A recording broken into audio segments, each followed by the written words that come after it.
नमस्कार दोस्तों, जय भीम। मैं सुरेश आप सभी का स्वागत करता हूं। दोस्तों, महाबोधि महाविहार एक ऐसा ऐतिहासिक स्थल है जहां तथागत बुद्ध को ज्ञान प्राप्त हुआ, संबोधि प्राप्त हुई। लेकिन आज वो ऐतिहासिक स्थल कहीं न कहीं एक लंबी कानूनी लड़ाई का केंद्र बना हुआ है। और आप देख रहे हैं कि लगभग 100 दिन हो रहे हैं, हमारे बौद्ध भिक्षु आंदोलन करने के लिए मजबूर हैं, धरना दे रहे हैं। और इस धरने में हालाँकि कई मोड़ हमने देखे हैं और बहुत सारी बातें भ्रामक रूप से प्रचारित प्रसारित की जा रही है। वहीं कानूनी रूप में भी कहीं न कहीं हम देखें तो इस आंदोलन ने एक नया मोड़ लिया।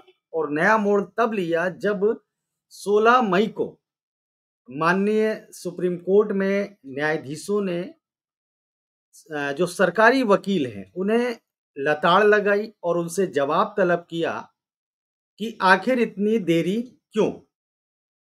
हालाँकि अब 29 जुलाई 2025 को अंतिम सुनवाई होगी और इस अंतिम सुनवाई में क्या होगा, क्या कानूनी दांव-पेच खेले जाएँगे, ये सब तो कोई हमें वरिष्ठ अधिवक्ता ही बता सकते हैं। तो आज हमारे साथ आप देख रहे हैं स्क्रीन पर, इस कानूनी लड़ाई को लड़ रहे हैं एक वरिष्ठ अधिवक्ता आनंद सर, जो कि आज हमारे साथ हैं, जो आज हम उनसे बात करेंगे कि इस कानूनी लड़ाई में आखिर क्या-क्या हो सकता है? क्या बौद्ध समुदाय को न्याय मिलेगा? अगर न्याय मिलेगा तो कैसे मिलेगा? तो इन सारे विषयों पर बात करेंगे।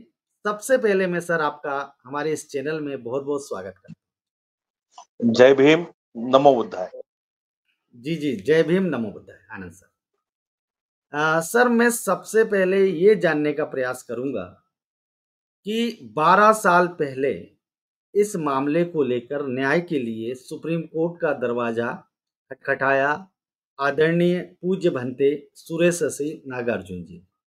लेकिन 12 साल हो गए, आखिर इतनी देरी क्यों हुई? ये हम भी जानना चाहते हैं और जो लोग इस लड़ाई को देख रहे हैं वो भी जानना। ऐसा है, 12 फरवरी को हुँ, जब ये आंदोलन चालू हुआ बुद्ध गया का, तब मैंने जी, टेलीविजन पे, न्यूज़पेपर में जब पता चला कि बौद्ध भिक्षु अनशन पे बैठे हुए हैं और बुद्ध विहार के लिए लड़ाई चालू है। जैसे कि मैं सुप्रीम कोर्ट में पिछले 30-32 साल से वकालत करता हूँ और एक्सक्लूसिव मैं सुप्रीम कोर्ट में काम करता हूँ। तो मैंने समझा कि ये मेरा दायित्व होगा कि मैं मेरे समाज के प्रति कुछ करूँ। और साथ में एक सोनारे साहब है जो बनाई नाम की संगठन चलाते हैं, बाबा साहब अम्बेडकर इंजीनियर्स एसोसिएशन की, जो अमेरिका में रजिस्टर्ड है। उन्होंने मुझे संपर्क किया और मुझे कहा कि आप सुप्रीम कोर्ट में बाकी लोगों के लिए लड़ते हो तो समाज के लिए भी कुछ करिए। और उन्होंने मुझे श्रेष्ठ डंबारे जो जी, 2012 में पिटीशन फाइल की थी, उसमें जो अभी फिलहाल एडवोकेट ऑन रिकॉर्ड है, उनका नंबर मुझे दिया और मुझे कहा कि आप उनको सहयोग करिए और कुछ करके इसमें जो अनशन पे बैठे बुद्ध भिक्षु इनकी जान बचाइए। तो मैंने शायद 15 फरवरी को श्रेष्ठ डंबारे जी को कांटेक्ट किया, 19 फरवरी को किया, 20 फरवरी को किया और उनसे पेपर की मांग की। उन्होंने पहले तो मुझे पेपर देने के लिए हाँ कहा, फिर उसमें जी, जो नंबर पिटीशन नंबर 2 है, उनको भी मैंने संपर्क किया, वो मेरे घर पे आए। जी, और उनका एक कहना था सब पिटीशन नंबर 2 का, कि जब उन्होंने पिटीशन फाइल की थी तब वो एक एक्टिविस्ट थे और अभी वो जी, फुल फ्लेज बिज़नेसमैन है, इसलिए वो ओपनली गवर्नमेंट के खिलाफ नहीं आ सकते। तो मैंने बोला कोई बात नहीं है, आप मुझे पेपर हैंड ओवर करिए और चाहे ज़रूरत पड़ेगी तो मैं इसमें इंटरवेनिंग सोनारे साहब को खड़ा कर देता हूँ। लेकिन लगभग मुझे 15 दिन पेपर मिले नहीं। ये बात मैंने सोनारे साहब को बताया, कि सोनारे साहब ने मुझे कहीं से पेपर उपलब्ध किए।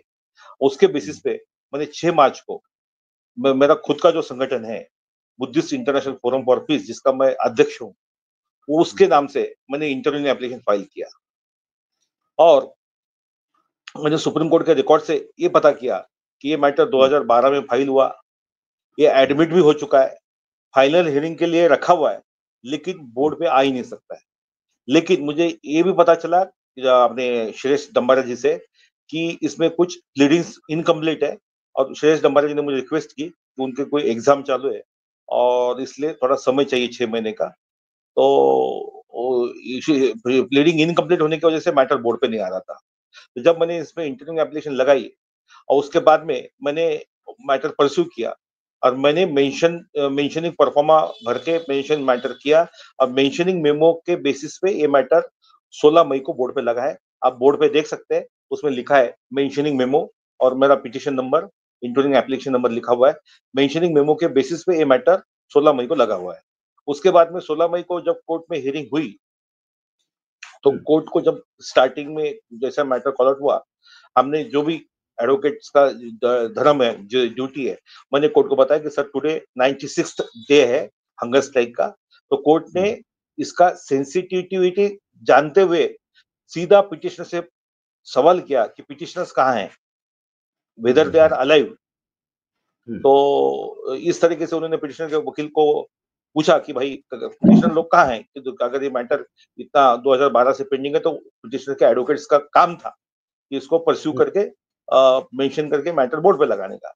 इसके हम्म, दौरान रिस्पोंडेंट के जो वकील थे एएसजी बैनर्जी, इन्होंने कोर्ट को कुछ बताने की कोशिश की कि इसमें कॉन्स्टिट्यूशन इन्वॉल्व है, कॉन्स्टिट्यूशनल क्वेश्चन इन्वॉल्व है, इसलिए जल्दी हियरिंग नहीं हो सकती है और लंबा खींचने की कोशिश की।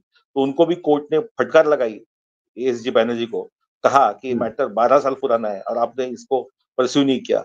इस तरीके से मैटर उन्होंने 29 जुलाई को फाइनल हियरिंग के लिए लगा है और कोर्ट ने ये भी कहा है कि there will be no further एडजर्नमेंट्स।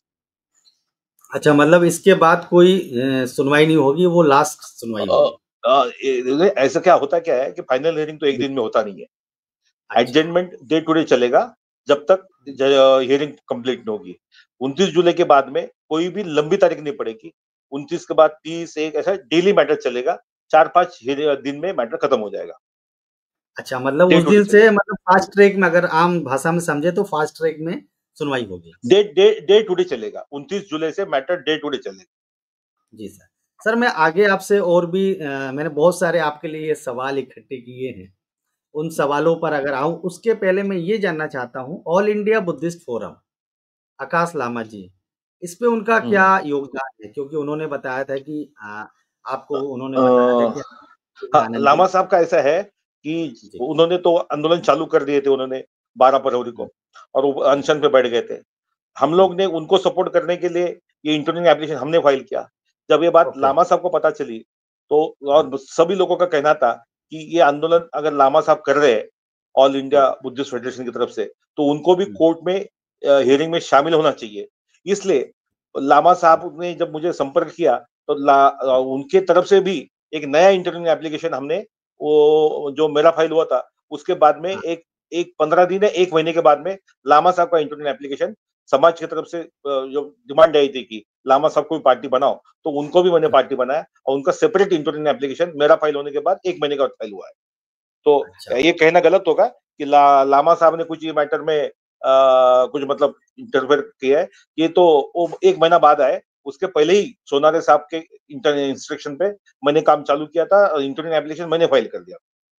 लेकिन उन्होंने भी फ़ाइल किया है, ये बात भी सही है। हाँ, हाँ। हाँ, हाँ, बिल्कुल, बिल्कुल। जैसे जी, ही मेरा फाइल होने के बाद में लामा साहब का हमारा संपर्क हुआ, लामा साहब का भी इंटरव्यू एप्लीकेशन फाइल है, वो भी उस दिन बोर्ड पे था और उनका भी वकील मैं ही हूँ। अरे चलिए, चलिए। अब मैं आपसे ये जानना चाहूँगा कि कोर्ट ने जो हमारे महामहिम या आदरणीय जो जस्टिस हैं, उन्होंने जो सरकारी वकील को फटकार लगाई थी, आखिर हुँ, वो हुँ। फटकार क्यों लगाई थी और उस फटकार का अभी क्या असर नज़र आ रहा है? ऐसा है, सरकारी वकील जो है, वो तो उनका हुँ, काम ही होता है कि मैटर को जितना हो सके उतना लंबा खींचे। उसके पीछे 2 रीज़न होते हैं। एक तो सरकारी वकील को पर डेट फीस मिलती है। जितनी ज़्यादा हुँ, डेट मिलेगी उतनी ज़्यादा उसको फीस मिलेगी। तो वो लंबा खींचने की कोशिश करते ही है और कोशिश करते हैं कि कैसा भी करके पिटिशनर को रिलीफ नहीं मिले। तो इसलिए वो हुँ, कुछ ना कुछ बहाना ढूँढ के लंबा खींचने की कोशिश कर रहे थे। तो कोर्ट ने देखा कि स्टेट गवर्नमेंट का इसमें एफिडेविट आ चुका है। सेंट्रल गवर्नमेंट ने लिख के दिया है कि हमको इसमें कोई ऑब्जेक्शन नहीं है। तो ऐसे में लंबा डेट देने की कोई जरूरत ही नहीं थी। तो लंबा डेट जी, लेने की कोशिश वो सेंट्रल गवर्नमेंट के जो एएसजी बैनर्जी थे, उन्होंने की। हुँ, तो उनको कोर्ट ने ये फटकार लगाई कि अभी इसमें ऑलरेडी 12 साल निकल हो चुके हैं, अभी इसमें और कोई लंबी डेट नहीं दी जाएगी। जी, जी, जी। तो अभी तक आप जो मार्च की बात कर रहे हैं, मार्च से आपने इस केस में आए हैं, तो मैं आपसे जी। ये जानना चाहूँगा कि अभी तक कौन-कौन सी कानूनी बाधाएँ आपको देखने को मिल रही हैं? या 29 जुलाई को आपको क्या-क्या इस पे कानूनी समस्याएँ आपको नज़र आ रही है, जिससे आप कहीं न कहीं अगर मैं कहूँ कि संघर्ष कर रहे हैं, तो ऐसी कौन-सी बाधाएँ अ हैं जो आप अ, दर्शकों को बताना चाहें? ऐसा हुआ कि जब 12 फरवरी को ये जो आंदोलन चालू हुआ, उसके हुँ, बाद हमने इसमें इंटरेस्ट लिया, तो हम तो इसमें नए थे। हम एकदम हुँ, ब्लैंक थे, हमको तो पिटीशन की कॉपी भी हमको थी नहीं हमारे पास, ना किसी ने उपलब्ध कराई। हमने कोशिश की, जो भी एडवोकेट ऑन रिकॉर्ड थे, वो भी नए-नए सुप्रीम कोर्ट में आए हुए हैं, तो उनसे कॉपी लेने की कोशिश की, लेकिन उनको इंस्ट्रक्शन दिया गया था कि कॉपी किसी और के साथ शेयर मत करिए, तो उन्होंने कॉपी दी नहीं। फिर हमने हमारे सोर्सेज़ से कॉपी निकाली और हमारे जो इंटरवेंशन का हमारा अधिकार है, इंटरवेंशन के हुँ, मैंने सुना है कि एक स्टेटमेंट आया है कि हमने जो पिटिशनर बंते जी है, उनका कंसेंट नहीं लिया। पहली बात तो ऐसी है कि हमने उनको खुद अप्रोच किया, हमने पिटिशन की कॉपी उनके एडवोकेट को माँगी, हमको मिली नहीं। लेकिन हुँ, कानून में ऐसा कोई प्रावधान नहीं है कि पिटिशनर का कंसेंट लेना चाहिए, क्योंकि जो इश्यू इसमें इन्वॉल्व है, वो इश्यू सबके लिए इम्पोर्टेंट है। वो कोई व्यक्तिगत कोई प्रॉपर्टी मैटर नहीं है या मैट्रिमोनियल मैटर नहीं है, कि हस्बैंड वाइफ के खिलाफ नहीं है, हस्बैंड और वाइफ के बीच में नहीं है या भाई-भाई के बीच मैटर नहीं है। ये एक समाज का विषय है। इसमें हर समाज का व्यक्ति इसमें इंटरवेनिंग एप्लीकेशन फाइल कर सकता है। उसको पिटिशनर का कंसेंट या इंफॉर्मेशन या उसको नॉलेज देने की कोई जरूरत नहीं है। आप सुरेश पासवान जी, अगर आप भी जी, चाहे तो आप भी हुँ, एक इंटरवेनिंग एप्लीकेशन इसमें डाल सकते हैं और इसको हाथ-बार लगा सकते हैं। अपना देश का हर नागरिक इंटरवेनिंग एप्लीकेशन डाल सकता है। इसमें कंसेंट लेने की कोई कानून में प्रक्रिया नहीं है और जरूरत ही नहीं है। जी, जी, जी। तो अभी जैसे अगर हम संवैधानिक महत्व की बात करें, तो जो महाबोधि महाविहार है, उसका संवैधानिक ये जो मामला चल रहा है, उसका संवैधानिक अहमियत क्या है? अगर मैं जानना चाहूँ? क्या क्योंकि है, ये ये जो बहुत बड़ा एक्ट है ये जो एक्ट है 1949 में लागू हुआ और संविधान लागू हुआ 1950 में और मैंने ये सुना है कि आर्टिकल 13 के अनुसार जितने भी पुराने कानून हैं, वो ज़ीरो हो जाते हैं। करेक्ट।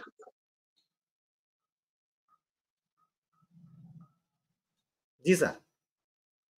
ऐसा है, हमारे हुँ, ऊपर हुँ, कई सालों से, आज से नहीं, हुँ, कई सालों हुँ, से मतलब आप समझो कि जब से ये मंदिर बना है, बाद में हुँ, इस पे अतिक्रमण हुआ है, कई सालों से हमारे पे अन्याय हुआ है। हालाँकि अ, कलकत्ता हाई कोर्ट ने, ब्रिटिश कलकत्ता हाई कोर्ट ने जो जजमेंट दिया था, उसमें क्लियर कट लिखा हुआ है कि हुँ, ये बौद्धों का ही मंदिर है। हुँ, इसमें हिंदू का कोई स्थान नहीं है, हिंदू का इसमें कोई हक नहीं है। ये मामला जी, ब्रिटिश के ज़माने में कलकत्ता हाई कोर्ट में भी पहुँचा था और कलकत्ता हाई कोर्ट के जजमेंट में ये क्लियर कट लिखा हुआ है कि ये बौद्धों का ही मंदिर है। लेकिन जब भारत देश स्वतंत्र हो रहा था, उस समय हुँ, ये जो हुँ, उस समय के जो नेता थे महात्मा गांधी, पंडित नेहरू, इन लोग ने हुँ, बौद्ध समाज को आश्वासन दिया था कि आप अभी हुँ, चुप शांत रहिए, आप ब्रिटिश हुँ, के सरकार के सामने ये इसके लिए लड़ाई मत करिए। जब हुँ, देश स्वतंत्र हो जाएगा, तो ये मंदिर हमको दिया जाएगा। तो उस समय हमारे साथ बहुत बड़ा धोखा हुआ है और ये कानून 1949 में आया हुआ है। और जहाँ तक मैं समझता हूँ, उसके बाद में भी हमारे तरफ से, हमारे समाज की तरफ से जी। कोई वरिष्ठ नेता या वरिष्ठ वकील ने इसमें जितना ध्यान देना चाहिए या वज़न रखना चाहिए, ऐसा किसी ने किया नहीं, इसलिए ये नौबत आज आई है। लेकिन मैं आकाश लामा जी को बहुत-बहुत धन्यवाद देना चाहता हूँ, कि उन्होंने पूरे देश का, मैं ही नहीं, मेरे जैसे कई हमारे समाज में मैं अकेला वकील नहीं हूँ, हम मेरे जैसे हुँ, लाखों वकील हैं। हम सब लोग का ध्यान आकर्षित किया और जिसकी वजह से हमने ये मैटर में इंटरव्यू एप्लीकेशन फाइल किया और सुप्रीम कोर्ट के जजेस का भी ध्यान आकर्षित किया है। अभी पूरे देश का ध्यान ये केस पे है, इसलिए 29 जुलाई को फाइनल हियरिंग चालू हो जाएगी और जल्दी मैक्सिमम अगस्त महीने के एंड के पहले इसमें फाइनल जजमेंट आ जाएगा। अच्छा ये जो कहीं न कहीं ये एक संपत्ति का भी मामला है और बौद्धों की विरासत भी है ये। तो ये सिर्फ़ एक संपत्ति का विषय है या धार्मिक अधिकारों की स्वतंत्रता का विषय है सर? ऐसा है कि जहाँ पे ये मंदिर बना हुआ है, वहां पे जो पीपल का जो वृक्ष महावृक्ष है उसके नीचे हम्म, भगवान बुद्ध बैठे थे। हम्म, वहां पे उनको ज्ञान प्राप्ति हुई थी। वो जगह बुद्ध बुद्ध धर्म धार्मिक लोग हम लोग का ठिकाने। तो हम्म, उसमें तो मेरे ख्याल से प्रॉपर्टी विषय आने का कोई जरूरत ही नहीं, क्योंकि वो 2000 साल पहले की मैटर है। 2000 हम्म, साल पहले तो कोई सरकारी जमीन नाम का कोई ऐसा था ही नहीं। तो हम्म, नेचुरली वो जगह हमारी है। सेकेंडली, लेकिन हुआ यूं कि बीच में कोई हिंदू पंडित ने उसमें छिड़काव किया और छोटा सा हम्म, हिंदू मंदिर बाजू में बनाया। और साथ हम्म, में उसका कहना है, उनका कहना है कि हमने ये मंदिर की रक्षा की। हम्म, तो हम लोग एक काम कर सकते हैं कि उनको कहीं और जगह देके उनका बड़ा हिंदू मंदिर बना देते हैं वहां से, समझो 500 जैसा अयोध्या में हुआ है। बाबरी हम्म, मस्जिद बनाने के लिए जगह दी गई है, तो उनको जगह दी जाए और उनका मंदिर वहां से 500 मीटर या 1000 मीटर दूर बन सकता है। और वो जगह पे हमको हैंड ओवर करना चाहिए। ये नेचुरल जस्टिस बोलता है। जी, जी, जी।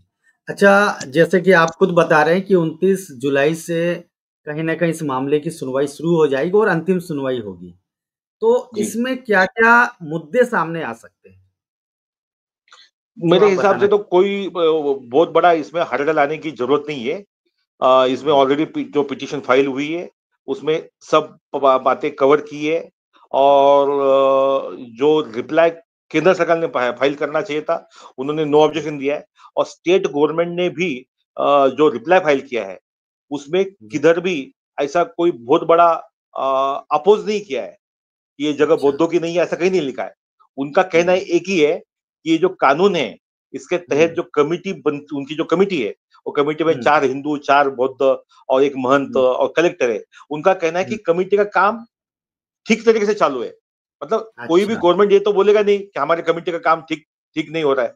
तो उनका जी, उनका वो उन्होंने जो एफिडेविट इन रिप्लाई फाइल किया है उसमें हुँ, उन्होंने कहीं पे भी हमारे जो पिटीशन में जो हमारा कंटेंशन है कि ये हमारी जगह है, बुद्धों की जगह है, उसको अपोज नहीं किया है।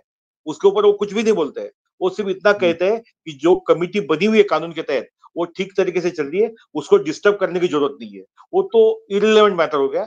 और ऐसा जो फैक्चुअली या जो पिटीशन में जो हमारे कंटेंशन है उसको उनने कहीं पे भी खारिज नहीं किया है, अपोज नहीं किया है, नकारा भी नहीं है।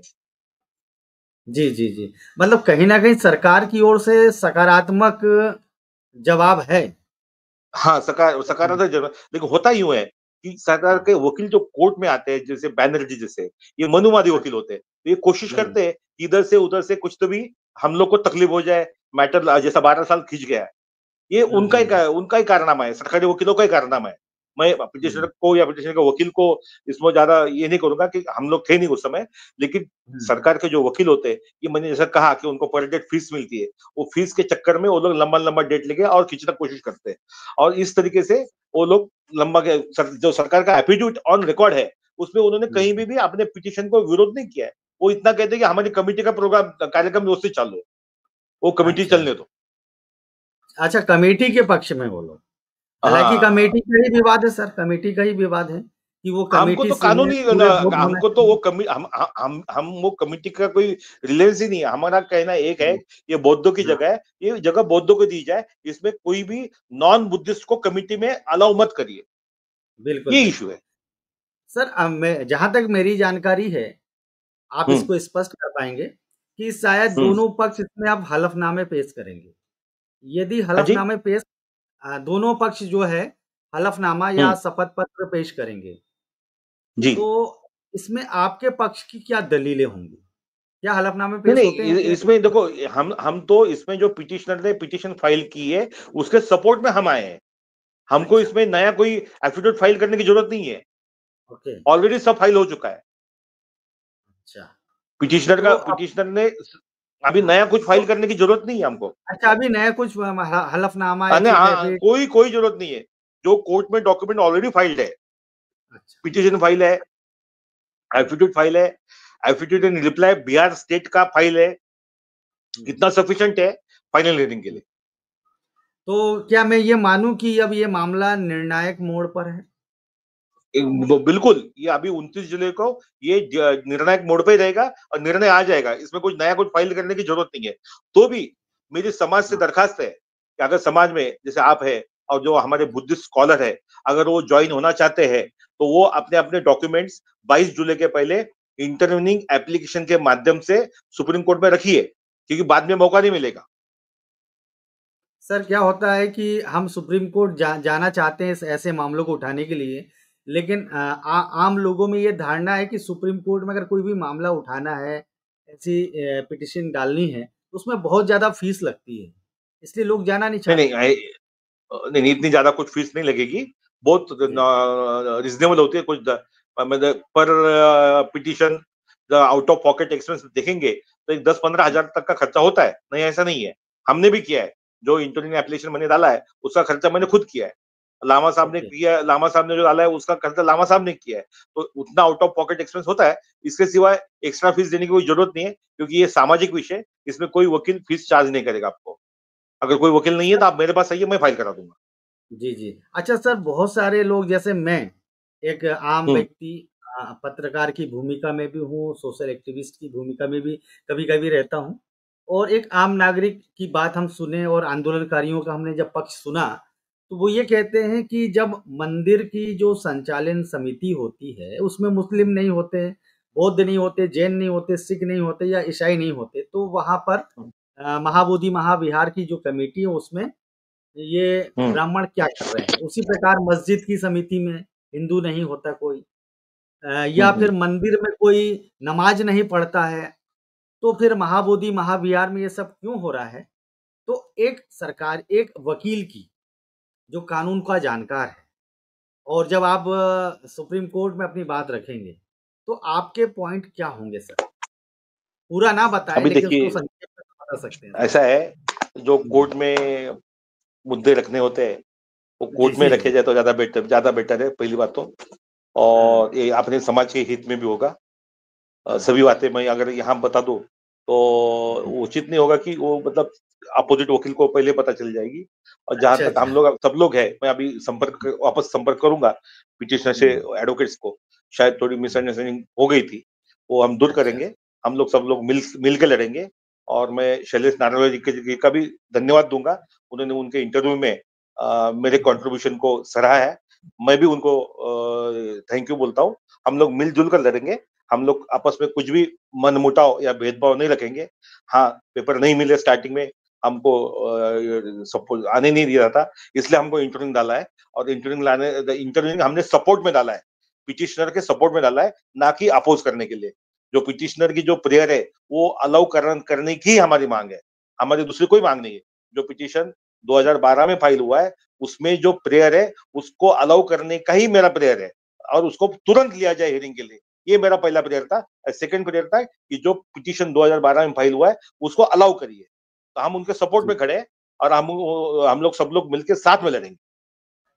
जी, जी। अच्छा सर, अगर इसको मैं सामाजिक और जो वैश्विक स्तर की बात करूँ, अ, जैसे अंतर्राष्ट्रीय इसमें क्या प्रभाव पड़ सकता है? क्योंकि जो तथागत बुद्ध के अनुयायी हैं, पूरी दुनिया में फैले हुए हैं और हमने देखा लंदन में प्रोटेस्ट हुआ, अमेरिका में हुआ और जापान से भी आवाज़ उठ रही है, नीदरलैंड से उठ रही है, ऑस्ट्रेलिया में उठ रही है। विश्व के बहुत सारे ऐसे बुद्धिस्ट राष्ट्र हैं जहाँ जो बुद्धिस्ट संगठन हैं, वो इस मामले पर कहीं न कहीं अब एकजुट नज़र आ रहे हैं। तो क्या जब अदालती कार्रवाई होती है, तो ये सब भी प्रभाव पड़ता है कि अदालत की जो भी इसका प्रभाव कार्रवाई? पड़ना चाहिए, इसका प्रभाव पड़ना चाहिए। और जैसे कि आपको पता है, अपने यहाँ पे संसद में हमारे जी। SC ST मतलब जो बुद्धिस्ट अपने विचारधारा के हुँ, हुँ। जो रिजर्वेशन के हिसाब से लगभग 17% या 19% सांसद हमारे विचारधारा के हैं। उन्होंने हुँ, एक हुँ। होके प्रधानमंत्री से और बिहार के जो मुख्यमंत्री है नीतीश बाबू से दरखास्त लगानी चाहिए। और बिहार का जो असेंबली है उसका विशेष सत्र लगाकर 2 घंटे में ये कानून बर्खास्त किया जा सकता है, क्योंकि सुप्रीम कोर्ट से इसमें कोई स्टे नहीं है। ये कोई हुँ, बहाना हुँ। नहीं हो सकता है कि कोर्ट में केस पेंडिंग है। अगर अगर चाहे हमारे राजकीय नेता MP और MLA, तो ये बिहार का असेंबली सत्र स्पेशल बुलाकर 2 घंटे में ये कानून बर्खास्त कर सकते हैं, अगर वो चाहे तो। इसके लिए हमको हमारे MP MLA पे दबाव बनाना पड़ेगा, जो मैं आपके माध्यम से मैं सबसे आह्वान करूंगा हमारे समाज से कि हमारे समाज के जो भी सांसद विधायक आज के तारीख में है, उनको आप प्रेशर करिए, उनको कहिए कि आप बिहार सरकार पर दबाव डालिए और बिहार असेंबली का विशेष सत्र बुलाकर ये कानून 2 घंटे में बर्खास्त हो सकता है, अगर हमारे नेता लोग चाहेंगे तो। सर आप बात बिल्कुल सही कह रहे हैं, लेकिन एससी एसटी के विधायक सांसद तो बहुत हैं, लेकिन तथागत बुद्ध के मानने वाले कम लोग हैं। वो लोग कहीं न नहीं, कहीं ऐसा उसी नहीं है, समाज में। ऐसा ऐसा ऐसा नहीं है कि नहीं मानते, क्योंकि हाँ, आज के तारीख में अगर आप शांति के लिए जाएंगे तो आपको कोई बाकी धर्म में ये शांति मिलेगी नहीं। जो बुद्ध धर्म का पालन करने से या बुद्ध धर्म की किताबें मतलब धार्मिक ग्रंथ पढ़ने से जो शांति मिलती है, वो बाकी कोई धर्म के ग्रंथ में पढ़ने से या जाने से अब नहीं मिलती है। ये बात दुनिया मान चुकी है। और अभी आप देखेंगे कि जो अभी आंदोलन में जितने लोग आ रहे हैं, इससे ये लोग पता चलते हैं कि सिर्फ हम लोग ही नहीं, जो एससी एसटी ओबीसी माइनॉरिटीज है, वो भी आकर हमको सपोर्ट कर रहे हैं और वो बुद्ध धर्म को मान रहे हैं। तो इसी तरह अगर जो MP MLA SC ST OBC के जो एमपी एमएलए है, अगर वो लोग चाहे तो एक होकर ये कानून एक दिन में बिहार असेंबली से बर्खास्त कर सकते हैं। तो फिर आपको सुप्रीम कोर्ट में इतनी लड़ाई लड़ने की कोई ज़रूरत भी नहीं पड़ेगी ये फिर, तो है हम ना? वकील के नाते मैं तो सुप्रीम कोर्ट में लड़ूंगा ही, और हम जी, लोग जी, जी। 29 जुलाई के लड़के ऑर्डर तो लाएंगे। अगर ये जी। लोग चाहेंगे तो मैं कह रहा हूं कि जी, ये जी, जी। कानून बिहार असेंबली से भी बर्खास्त हो सकता है। ये क्यों नहीं करते?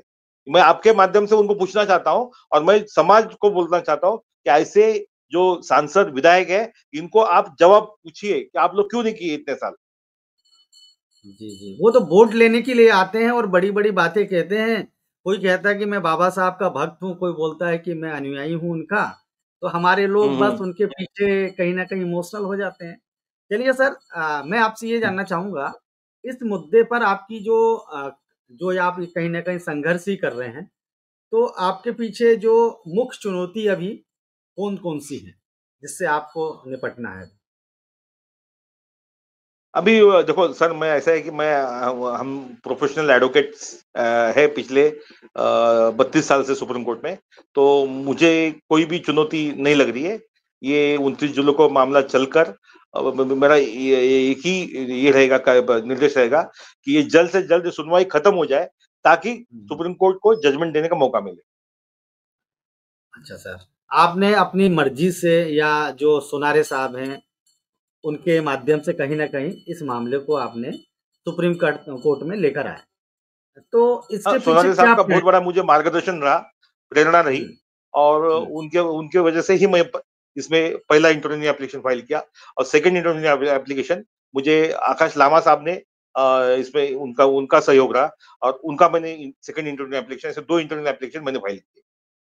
अच्छा सर, इसमें प्रेरणा क्या है आपको? मतलब आप क्या बाबा साहब को मानने वाले हैं, उनके अनुयायी हैं, इसलिए आप इस मामले को ज़्यादा गंभीरता से ले रहे हैं? ऐसा है, मैं तो सेकंड जनरेशन बुद्धिस्ट हूँ, यानी बॉर्न अच्छा, बुद्धिस्ट हूँ। मेरे माता अच्छा पिता भी भाई साहब। बुद्धिस्ट थे। और कुछ मेरी व्यक्तिगत बातें हैं कि मैंने मेरे माता पिता आज रहे नहीं है। उनकी हुँ, एक इच्छा थी मेरे माता पिता की कि मैं बुद्ध मेरा नाम आनंद रखा था, क्योंकि तथागत गौतम बुद्ध के जो सबसे प्रिय शिष्य थे, उनका नाम जी। आनंद था, इसलिए नाम मेरा आनंद रखा था। तो मैं जी, चाहूंगा कि ये जो मैं कर रहा हूँ, मेरे माता पिता जो आज जीवित नहीं है, उनके आत्मा को शांति मिले, इसलिए मैं कर रहा हूँ। इसमें बाकी मुझे कोई व्यक्तिगत इंटरेस्ट नहीं है। मैं मेरे समाज के लिए और मेरे माता-पिता के आत्मा को शांति मिलने के लिए कर रहा हूँ सर। जी, जी, जी। अरे आनंद सर, आखिर में आपसे ये जानना चाहूँगा कि मैंने सबसे पहले पहले तो आपका ही नाम सुना था, आकाश लामा जी ने बताया था कि हमारे एडवोकेट जी, आनंद जी इस मामले को उठा रहे हैं सुप्रीम जी, कोर्ट में जी, जी। कोर्ट में। आकाश तो लामा साहब कहीं का इसमें काफ़ी सहयोग रहा। उन्होंने जी, मतलब इसमें जितना हमको सहयोग की स्टार्टिंग में ज़रूरत थी, तो जो नहीं मिला, वो हमको आकाश हुँ, लामा जी के रूप में मिला है। और आज की तारीख में आकाश लामा ये हमारे एक स्ट्रॉन्ग पिलर है, जिसके जी। बेसिस पे मैं कह सकता हूँ कि 29 जुलाई को हम निश्चित विजय होंगे। जी, जी। तो सर 29 जुलाई को जैसे विजय तो होगी, तो कहीं न कहीं इसमें एडवोकेट शैलेश नारनौरे जी जो हैं, वो जो मुख्य जो याचिकाकर्ता कह सकते हैं, सुरेश ससाई नागार्जुन जी के अभी वकील हैं और आप भी हैं। तो आप दोनों के बीच में समन्वय होना बहुत ज़रूरी है। इसको टीम वर्क की तरह लड़ना ज़रूरी है, क्योंकि हम देख रहे हैं कि जो आंदोलन है, अभी भिक्षुओं में भी कभी कहीं न कहीं 2 फाड़ नज़र आ रहे हैं या 2 फाड़ बताने की कोशिश हो रही है। और कुछ लोग तो ये अफ़वाह फैला रहे हैं कि आंदोलन बंद हो गया, जबकि आज आंदोलन, अगर जो लोग ये वीडियो देखेंगे तब तक ये आंदोलन 100 दिन का हो जाएगा। आंदोलन लगातार जारी है। लेकिन अदालत में भी अगर आप लोग अगर टीम वर्क की तरह इस मामले को उठाएँगे, तो कहीं न कहीं मुद्दे को मजबूती मिलेगी। मैं आपके माध्यम से शैलेश नारायण जी को रिक्वेस्ट करता हूँ, आप हो सके तो उनको भी कार्यक्रम में बुलाइए या उनका नंबर मुझे शेयर करिए, मैं उनसे संपर्क करूंगा। उनसे शैलेश नारायण जी से कंधे से कंधा मिलाकर हम लोग लड़ेंगे। और हम लोग की दोनों की प्रेयर एक ही है, हमारा ऐसा नहीं कि उनका प्रेयर अलग है। उनका पिटीशन को अलाउ करो, यही मेरी प्रेयर है। तो मैं कुछ उनको अपोज नहीं कर रहा हूँ। तो मैं आपके माध्यम से मैं चाहूंगा कि आप उनको मुझसे कनेक्ट करें या मुझे उनसे कनेक्ट करें। हम लोग दोनों मिलकर लड़ेंगे और मैं समाज को आश्वस्त करता हूँ कि हम दोनों में कुछ भी मिसकम्युनिकेशन नहीं होगा और हम समाज के लिए एक होकर लड़ेंगे। और उनका अगर नंबर होगा तो आप मुझे शेयर करिए, मैं उनसे अभी तुरंत संपर्क कर लूंगा। चलिए आनंद सर, आपने काफ़ी अपनी बातों को बिल्कुल बेबाकी से रखा और हमें कानूनी जो बारीकियाँ होती हैं उसको आपने समझाने का प्रयास किए। और आपने ये भी कहा कि हम टीम वर्क के साथ इस लड़ाई को लड़ेंगे। और जो दूसरे लोग इस वीडियो को देख रहे हैं, मैं आप सभी से निवेदन करूँगा, यदि आपके पास कोई भी जानकारी है इस संबंध में, तो आप कहीं न कहीं एडवोकेट आनंद सर से संपर्क करिए और जो भी आपको इसमें विधिक सहायता हो सकती है, आप उनकी मार्गदर्शन लें या फिर अपने से उन्हें सुझाव ज़रूर दें। सर, आज हमारे बीच में आप पहली बार आए और आपने काफ़ी लंबा समय दिया। मैं जानता हूँ काफ़ी व्यस्त रहते हैं, आप काफ़ी वरिष्ठ अधिवक्ता हैं। तो मैं चाहूँगा आने वाले समय में और भी ऐसे मुद्दों पर हम चर्चा करेंगे आपसे। आप हमें ज़रूर मार्गदर्शन दें, हमारे दर्शकों को, और हमसे बात करें। धन्यवाद सर। जय भीम, नमो बुद्धाय। जय भीम, नमो बुद्धाय सर।